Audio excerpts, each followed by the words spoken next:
অনেকদিন পরে একটু গোয়ায় এলাম। কি মজা না হচ্ছে বলছিলে। হ্যাঁ হ্যাঁ, খুব মজা হচ্ছে। যাই রিওতে একটু ঘুরে আসি। এই ছেলে কোথায় গেল? ছেলে কোথায় গেল? এখানকার ছেলে কোথায় গেল? কার গান মারতে গেল? আর যেখানে চাক চলো আমরা দুজন একটুখানি ঘুরে ঘুরে করি, একটু দাও, চলো চলো। ছেলে তুই কোথায় গেলে রে তুই? না কার গান মারতে গেলে? না কোথাও না, এমনি এদিকে একটু ঘুরতে গেছিলাম। সাবধানে থাকবি, এখানে অনেক মেয়ে থাকে কিন্তু। চাই আমি একটু ঘুরে আসি।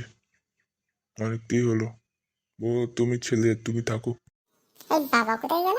হচ্ছে ও বহুত ভাঙছে আর বাবা। ছেলে জানিও কি কাজ করে, বাড়ি যা কাজ বাজ করে আমার বাবা, ও ঠিকঠাক নেই। যা একটু দেখি আসি কি করছে। ধোকা টোকা দেখছি না তো? না। ওই দেখো কি করছে খানিকটা আমার মা। ধোকা তো কেন ওখানে কেন?